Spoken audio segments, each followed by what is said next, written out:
Tak beri contoh. Ndak ini supaya nanti kalau sampean suatu saat meninggal ketemu Mungkar Nakir itu tahu cara menghadapi. Nanti tak warai tekniknya. Tak warai tekniknya. Bocorannya tadi. Ini kalau mempersiapkan ngaji kitab Kasyifatus Sajah dikarang oleh Syekh Nawawi. Syekh Nawawi itu ulama top Indonesia yang hidup di Mekah, juga meninggal di Mekah. Dulu di antara kearifan buyut-buyut kami, leluhur kami, itu kalau cerita itu enggak apa-apa kamu mondok di Mekah di sana tapi bawa pohon yang hidup di Indonesia. Jadi artinya membawa manhaj, metode dakwah yang bisa hidup di Indonesia. Ini penting kata Mbah Mun karena wa ma arsalna min rasulin illa bilisani qaumi. Semua rasul diutus itu pasti sesuai kultur kaumnya. Saya punya sedikit cerita tentang kultur. Kultur itu nilai yang disepakati masyarakat, meskipun persepsi itu salah. Saya cerita sedikit tentang keunikan kultur. Nabi Yunus itu nabi. Di mana-mana nabi itu mengajak ke tauhid, ajaran yang benar ini. Dan dulu nabi itu nggak punya polisi, nggak punya densus, jadi nggak bisa nabi nyuruh yang nggak setuju tangkap, itu nggak bisa. Tapi punya Tuhan. Jadi kalau yang tidak percaya dakwahnya itu ancamannya azab. Dulu itu nggak ada polisi, nggak ada pengadilan, sehingga kalau ada kesalahan itu ancamannya itu akan turun apa? Azab, siksa itu. Sekarang kan kalau kita jadi pemimpin kan agak enak itu, punya keamanan, punya macam-macam lah. Singkat cerita, sudah dakwah sekian tahun itu umatnya nggak percaya kalau beliau seorang nabi bahwa ajaran tauhid itu benar. Akhirnya cerita ini terkenal sekali, mungkin beberapa terputus ya, tapi terputus cerita ini saya ceritakan secara lengkap. Terus beliau cerita, ini waktu sudah lama saya dakwah, sudah lama saya sosialisasi itu tentang kebenaran, Anda tetap nggak iman ini 3 hari lagi pasti ada adab.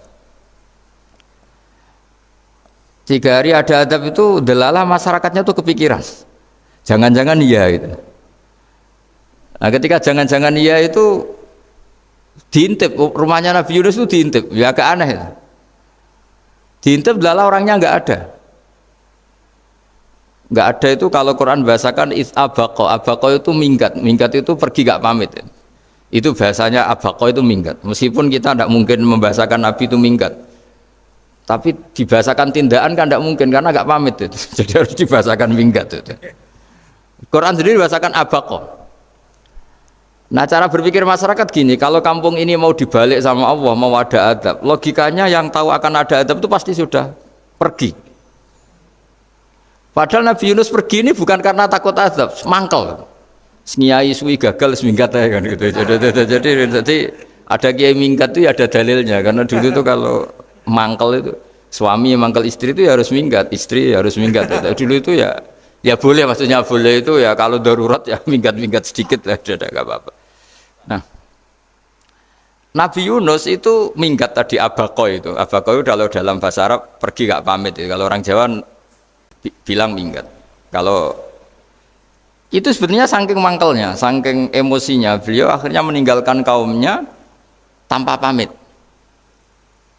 Tapi kaumnya itu menjadi tahu bahwa ini serius Yunus, buktinya dia agak berani di kampung, berarti mau ada adab betul itu. Dan efek positif dari teori itu, teori kultur tadi, kalau ada adab pasti dia pertama yang lari, kayak dukun itu. Kenapa kita tidak percaya dukun nomor itu? Itu kan paling yang minta nomor dulu ada SDSB itu, forecast itu kan paling salam template-nya kan 100.000, padahal dulu forecast itu berapa kalau menang? Kan miliaran ya, juta. Itu untuk kultur kita agak percaya dukun kan ngapain ngumpulin uang 100.000 kalau dia tahu nomornya kan mendingan tombok sendiri gitu. Itu kan. Jadi orang itu mesti punya teori umum untuk membenarkan sesuatu atau membohongkan itu. Akhirnya umatnya Nabi Yunus itu iman. Iman itu artinya percaya kalau ini tidak main-main. Buktinya Nabi Yunus gak berani di situ. Akhirnya mereka tobat. Saat itu juga mereka wiridan di lapangan, terus semua kesalahannya diselesaikan. Sampai ada rumah yang sudah dibangun permanen karena di tanah tetangga, dirobohkan saat itu juga. Bahkan ada batu yang dulu nyuri, satu dua batu yang dulu hasil nyuri, saat itu juga dirobohkan, dikembalikan sama yang punya. Hari itu semua kedoliman diselesaikan. Ini penting saya utarakan, jadi tobat itu tidak hanya istighfar. Kalau istighfar ribet, tobatnya orang punya utang terus istighfar gitu kan ribet. Kan ribet itu. Ada punya utang terus minta maaf itu kan ribet itu kan. Harus diselesaikan itu. Tobat diterima sama Allah. Batas akhir finish dari harusnya ada adab misalnya Senin, Selasa, Rebu, harusnya Rebu itu sudah kena adab. Ternyata Rebu itu tidak kena adab. Nabi Yunus sebetulnya juga penasaran kampungnya itu kena azab tidak. Dilihat dari jauh ternyata enggak. Tambah kecewa dia. Gitu. Wah ini saya kalau pulang pasti dibunuh karena saya ada pembohong. Di masyarakat situ ada aturan siapa yang bohong dibunuh. Padahal Nabi Yunus ngumumkan nanti Rebu ada azab. Kira-kira gitu loh. Ternyata Rebu itu tidak ada azab. Makanya dia sudah di batas kampung kembali lagi. Kembali minggat lagi. Karena nanti pulang pasti dibunuh karena dia kebohong.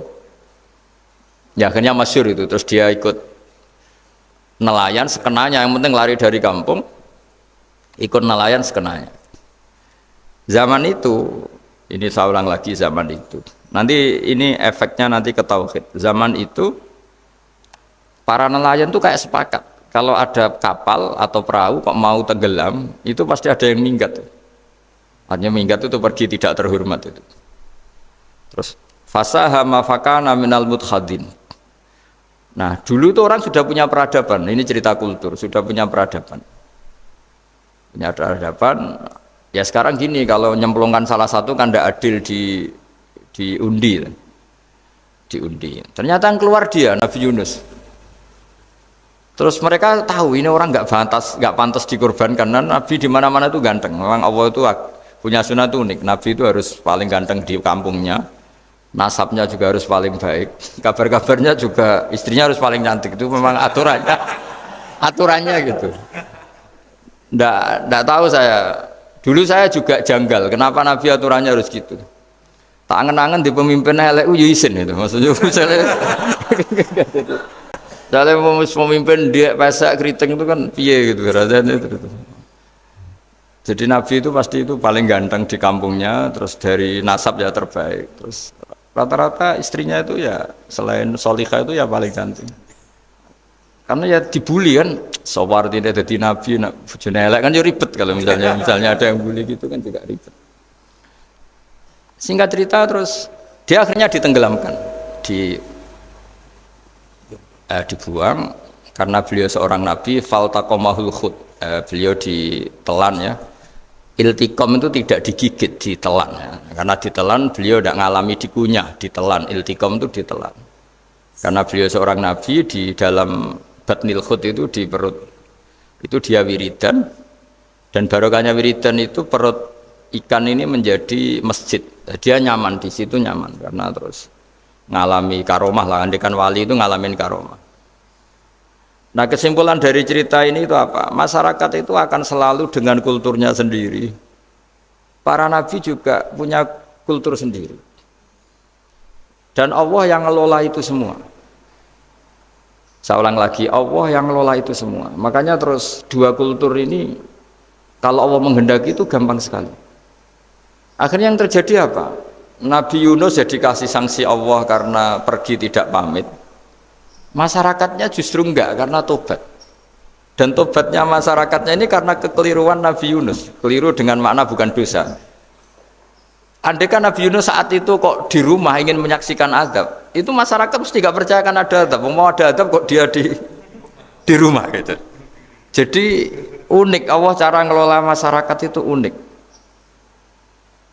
Nah, dari keunikan-keunikan cara Allah ini kemudian lahirlah ilmu yang bernama ilmu tauhid, ilmu tawakal, ilmu pasrah nang pangeran itu. Karena kemarin pas Pak Yusuf sama Bu Sulis sowan saya itu tak beri cerita agama itu milik Allah. Sehingga teori yang dikatakan manusia itu ya teori saja, tetap semua itu di tangan Allah. Ya saya saat itu cerita, misalnya saya ditanya, ini besi, materi besi dengan kaca itu kuat mana? Mesti kita menjawab kuat besi. Tapi saya yang mengendalikan besi dan kaca. Ternyata saya punya merencanakan menghancurkan besi, menetapkan kaca ini tak simpan, akhirnya puluhan tahun. Yang ini saya rencanakan saya hancurkan itu. Andai kan si yang menjawab tadi tahu rencana saya, mesti kuat bilang kuat kaca. Gitu. Makanya contoh paling gampang tadi, dinosaurus itu hewan paling kuat malah musnah itu. Pitik yang nggak kuat sampai sekarang itu. Karena Allah bikin dinosaurus itu punya rencana dihancurkan itu. Sementara ayam enggak lah, gue rame-rame dunia gitu. Sehingga ya sudah. Nah, agama itu seperti itu. Agama itu sesuai rencana Tuhan. Sehingga ini cerita Nabi. Sehingga Nabi itu kadang nggak tahu bedanya antara sesuatu yang punya data, punya perangkat-perangkat untuk menuju A misalnya, itu nggak tahu bedanya. Jadi kalau Nabi ditanya misalnya gini, onta itu lahir dari betinanya, dari indukannya bisa, ya bisa. Lahir dari batu, jawabnya ya bisa. Kalau dia seorang Nabi pasti jawab bisa. Kalau Nabi loh ya, bukan direktur mandiri, Nabi, itu pasti jawabnya bisa. Jadi kalau Nabi ditanya, mata air itu keluar dari bumi kedalaman 7 meter, bisa. Keluar dari sini, dari meja, jawabannya ya bisa. Karena Nabi itu saking dekatnya Allah, tahu betul bahwa perangkat di dunia ini tidak bisa mendikte Allah. Semua itu kehendak Allah. Logika yang terbangun Nabi itu sebenarnya gampang ya. Kalau kita teliti itu hanya gampang, itu sesuatu yang benar itu pasti bisa dijelaskan secara gampang. Nah ini ngaji tauhid biar tidak terlalu berteori itu. Karena kalau saya cerita uang pinter jenengan. Dan saya tidak ingin pinter tentang uang. Tak beri contoh. Tidak, ini supaya nanti kalau sampean suatu saat meninggal ketemu Mungkar Nakir itu tahu cara menghadapi. Nanti tak warai tekniknya. Warai tekniknya. Bocorannya tadi. Makanya ada cerita agama ini baik sekali. Orang bocorkan ujian nasional itu kriminal, bisa ditangkap Pak Rosidi. Tapi agama ini, pertanyaan Mungkar Nakir dibocorkan semua kiai, itu nggak ditangkap sama Mungkar Nakir. Harusnya kan rugi karena ini pertanyaan, tapi semua kiai kan sudah membocorkan. Nanti pertanyaannya di kuburan itu man rabbuka, Tuhanmu siapa, agamamu apa, itu kan sudah dibocorkan. Tapi itu nggak dianggap kriminal. Sementara kita sekolah SD, sekolah SMP bocorkan soal itu dianggap kriminal. Padahal kalau harusnya boleh. Maksudnya kalau menuruti teori itu harusnya boleh kan. Wong pertanyaan Mungkar Nakir saja dibocorkan kan. Ada dasarnya kan? Ya tapi kan tidak ada itu. Harusnya boleh. Tapi kan terjadi nggak ujian kalau dibocorkan itu. Tidak ada itu. Harusnya boleh. Tapi kan terjadi nggak ujian kalau dibocorkan. Jadi dibocorkan. Kurang apanya baiknya agama ini? Pertanyaan sepenting itu dibocorkan, dan kiai-kiai gak ditangkap sama Mungkar Nakir, ya ada itu. Saya ulang lagi ya supaya kita ingat fitrah salimah. Soal Anda modern monggo lah, tapi saya sebagai kiai akan ngajari kalian tentang fitrah salimah.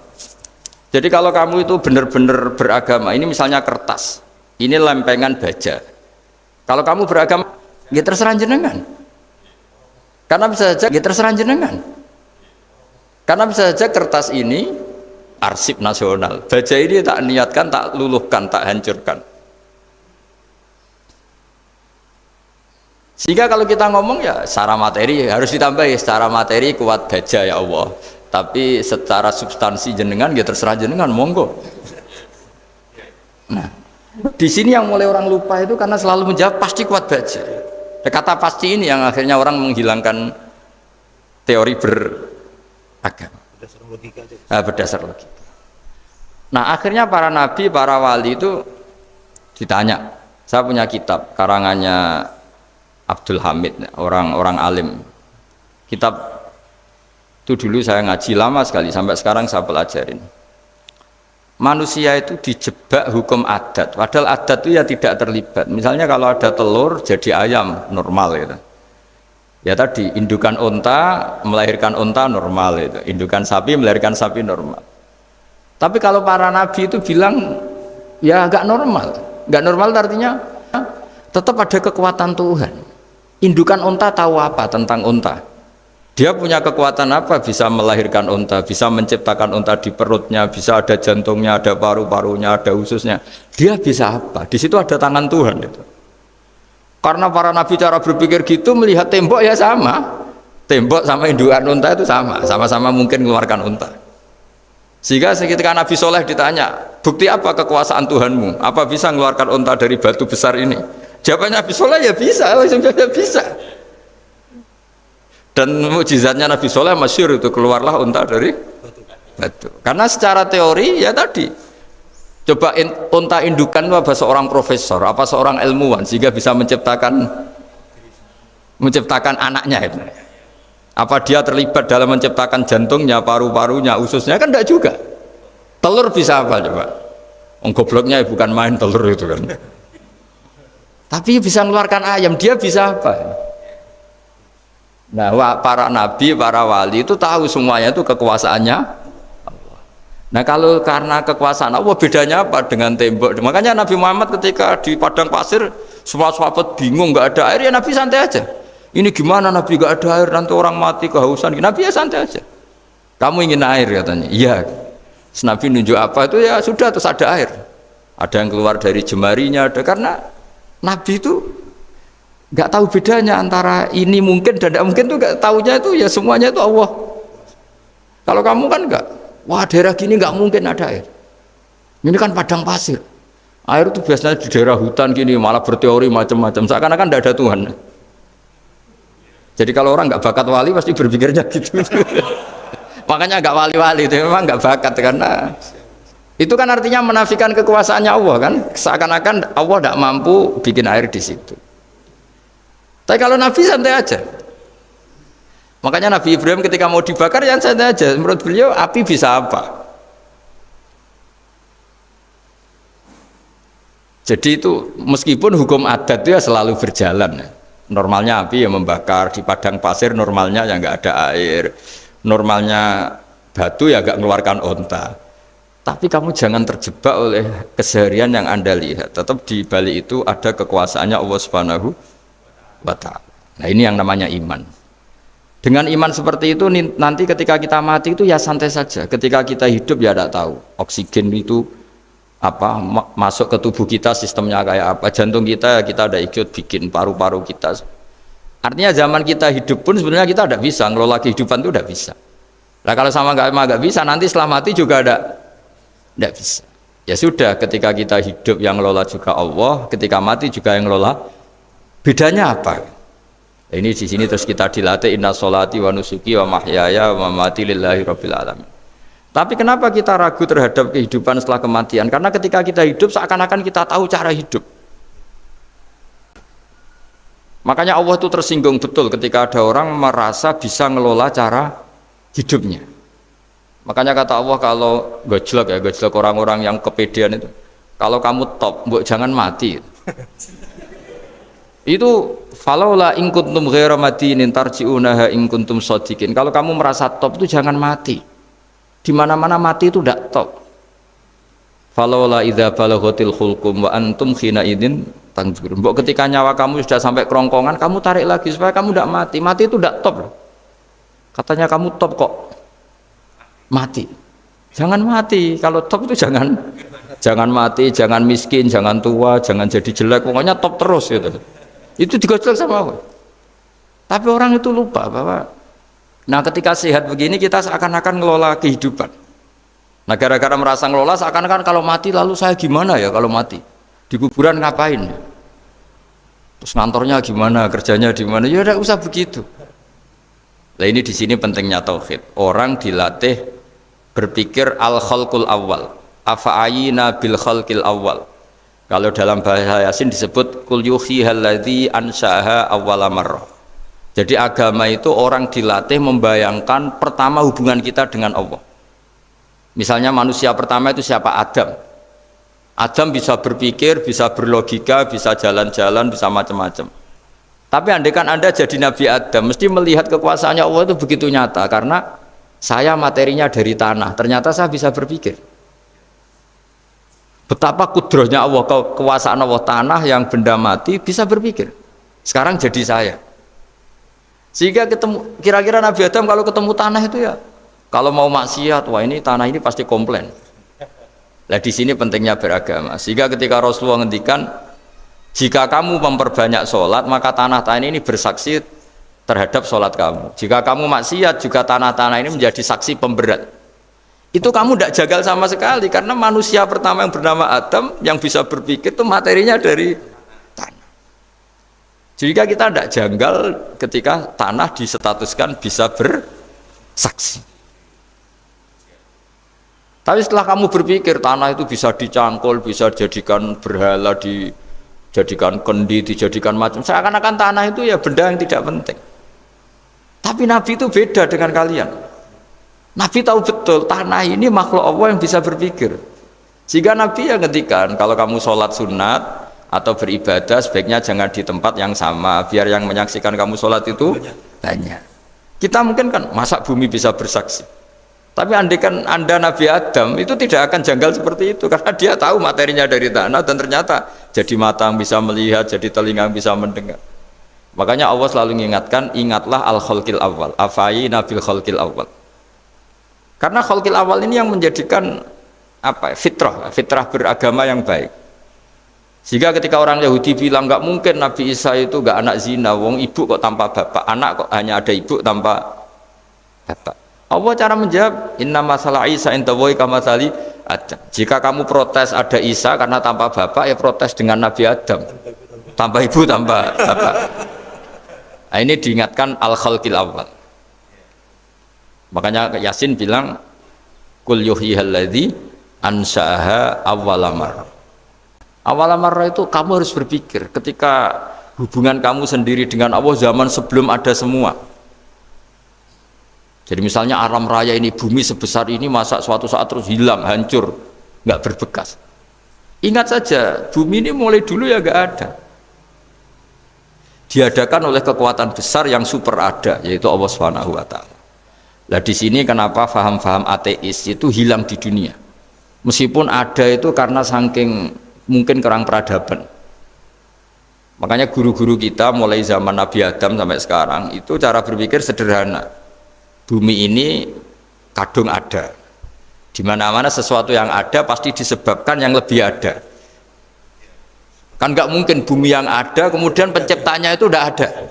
Itu kan ngajak goblok bareng gitu kira-kira gitu. Sok sesuatu yang ada disebabkan oleh sesuatu yang tiada. Maka guru-guru kita ngajari pertama sifat Allah itu wujud, karena ini wujud super atau kausa prima, terus kiai bilang wajibil wujud. Wajibil wujud terjemahan bebasnya ya wujud super. Karena wujudnya Allah itu yang mempengaruhi ya semua alam raya ini, dia harus di depan. Masa yang menciptakan di belakang?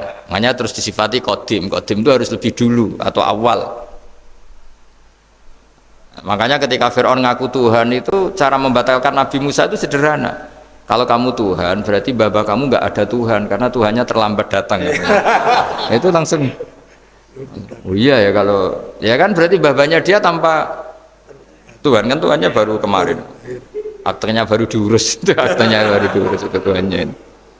Makanya Fir'aun itu akhirnya Nabi Musa punya pengaruh besar di kalangan punggawa Fir'aun.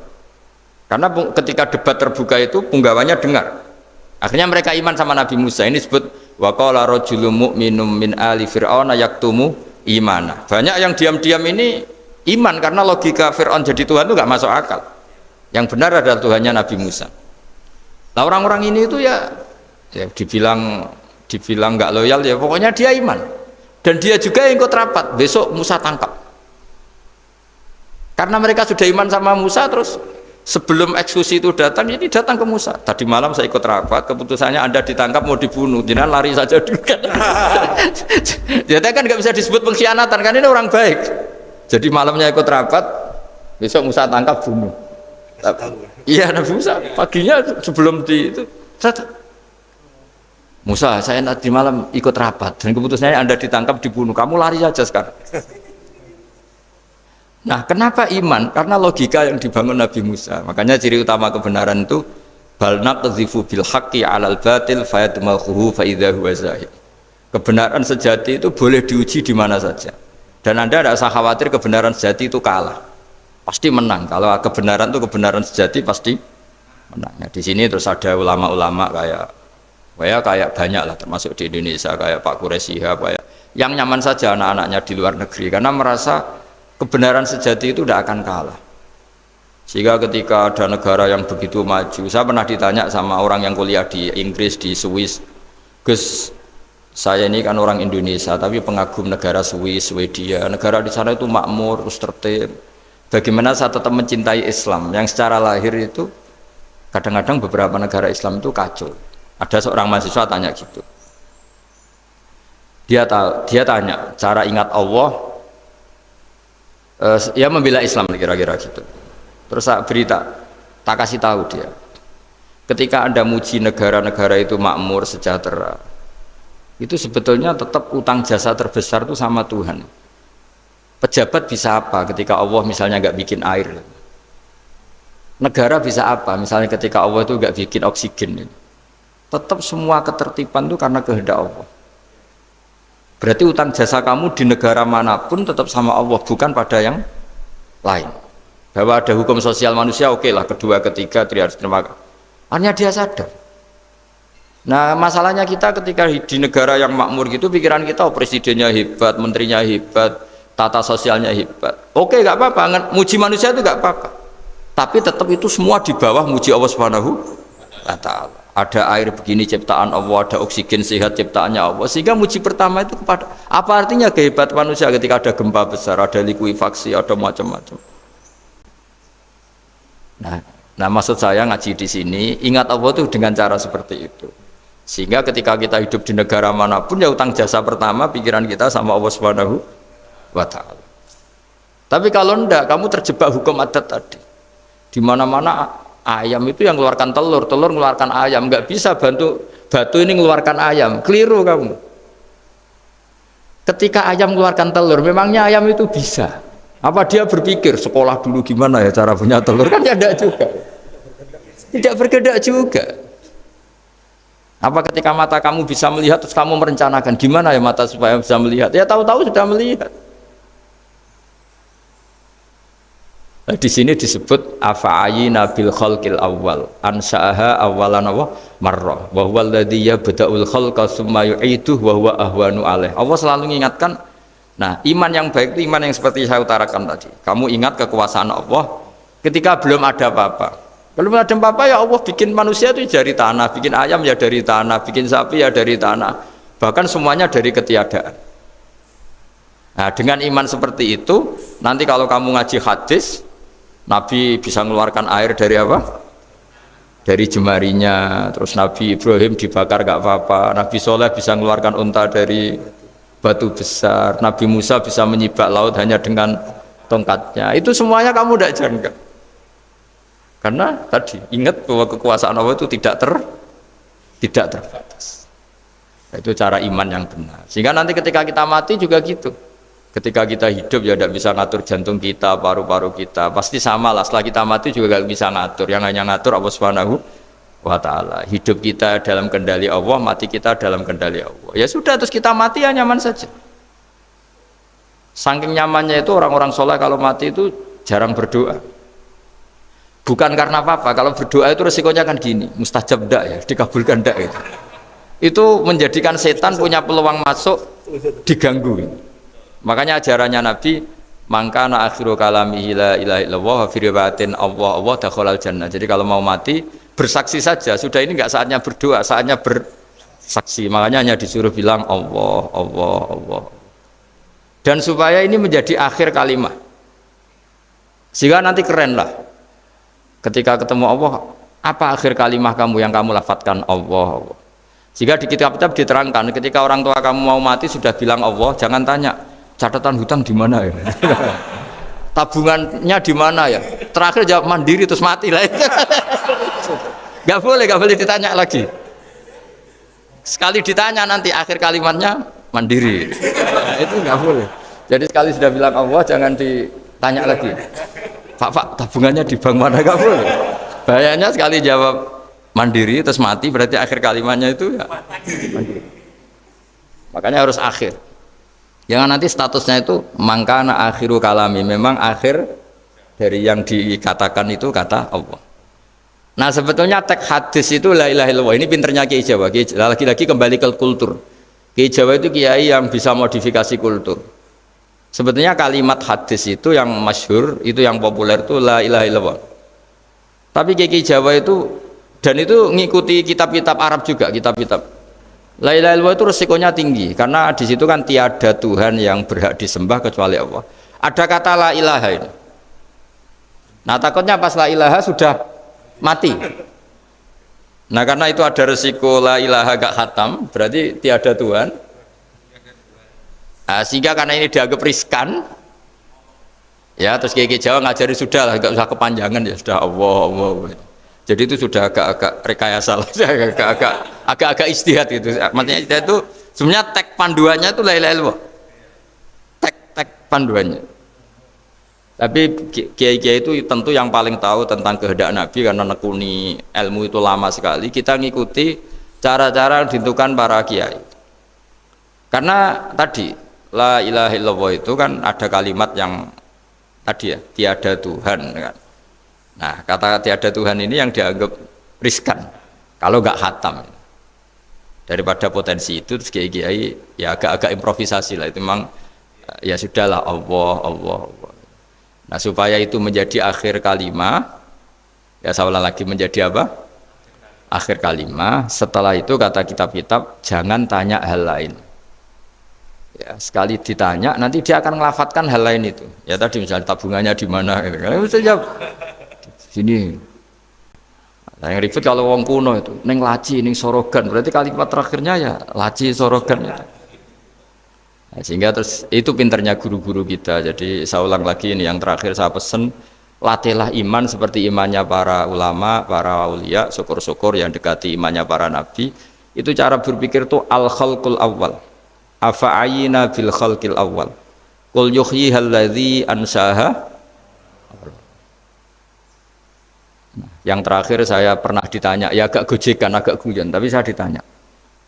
Saya itu nggak bisa melihat, Gus. Aneh orang Afrika itu kan, misalnya ada Miss Afrika itu di sana itu orang paling cantik, malah kadang itu ada kriminal gitu, karena orang Afrika merkosa Miss Afrika itu kata orang Indonesia dikekno aku ora doyan gitu. Itu kan itu lah ini kan secara syariat mungkin lelaki itu punya rasa dengan perempuan itu ya kalau berpakaian serono atau gimana secara teori. Tapi sebetulnya oke itu benar. Tapi sebetulnya ada ansa'aha awala bar. Orang Indonesia itu didesain gak suka orang Afrika. Orang Afrika ya didesain gak suka orang Indonesia. Sehingga orang-orang Afrika kalau melihat orang Indonesia yang paling cantik mungkin ya iskal. Wong cempeh kayak gampang gitu kok cantik. Gitu. Mungkin perasaannya cowok-cowok Afrika ya gitu. Itu cantiknya di mana? Orang Indonesia kebalik kan. Kalau cowok-cowok Indonesia ngelihat Miss Afrika itu cantiknya itu nangdi gitu. Kok sampai ada pemerkosaan tuh apa itu? Nah itu menunjukkan Allah yang Maha Kuasa. Allah tuh mendesain gennya orang sana. Beda dengan kita. Ya itu bukti bahwa Allah itu nggak bisa. Ya sudah semuanya itu Allah yang mendesain. Itu bukti bahwa manusia itu bisa apa di depan kok. Orang kayak Afrika kok disuruh bilang cantik, kita kan protes. Cantiknya di mana? Mungkin orang sana juga protes ke kita. Orang Jawa cempeh itu kok cantiknya deh. Itu orang-orang Indonesia kalau melihat bule cantik itu kan ketemukan janggal. Orang-orang Jogja, bule wayune nang ndi gitu. Kulitnya gitu kan sama mereka juga bilang kita mungkin seperti itu. Itu namanya didesain ansa'aha awal apa? marrah. Sudah memang desainnya seperti itu. Nah di sini supaya kita ingat. Nah, ingat bahwa hati juga gitu. Ketika kita cinta istri itu janggal betul kalau terjadi konflik. Tapi kalau sedang konflik itu janggal betul terjadi perdamaian. Nak lagi mau ngangkel itu ya problem betul. Nah ini di sini pentingnya iman. Orang terus disuruh berdoa ya muqallibal qulub tsabit qalbi ala dini, karena kita tidak tahu cara berpikir. Ada perempuan cantik sering merengut, pecintanya ya banyak, dianggap pemikir serius. Tapi kalau baru gedeng namanya ya merengut, bukan pemikir. Orang senyum itu kita seneng gitu. Tapi kalau baru gak seneng, murahan guyu. Itu jadi manusia itu unik. Hanya sama, tapi cara nganalisis beda. Tinggal sedang seneng apa enggak. Lucu kan? Ada orang anteng di rumah, itu kalau lagi seneng ya, oh itu anteng gak banyak ngeluyur. Tapi baru gak seneng, seneng ngomah ya mau nganggur. Nah, itu kita tidak pernah tahu. Kita simpulkan apa itu tidak pernah tahu. Makanya wisata, pernah ada orang wisata datang ke sini tak nasihatin. Orang wisata itu kan seneng di kampung-kampung yang terbelakang gitu, melihat orang manusia pohon, melihat apa. Terus saya bilang, itu kan kasihan kan, masa manusia jadi objek gitu. Bahkan bayangannya ya kalau mereka jadi modern jadi gak menarik kan. Padahal kita yang orang pendidikan kan inginnya mereka terentas lah dari kultur itu. Ya itu kan gak sambung kan. Yang satu bilang unik, masyarakatnya masih unik, masih naik-naik pohon. Tapi bagi orang pendidikan kan tersiksa kan. Ini bangsa kita, warga kita kok masih seperti itu. Makanya orang wisata itu nasihati, kamu kesana itu niat ngelihat apa niat mengentas? Kalau niat mengentas tak jamin ada pahala. Bagus, mau niat mengentas katanya. Niatnya baru sekarang apa mulai dulu-dulu? Baru sekarang. Dan ini cerita dari manusia itu semudah itu, Pak. Nah, setelah kamu ngaji ini, kamu tidak akan janggal terhadap kenapa Nabi itu begitu santai.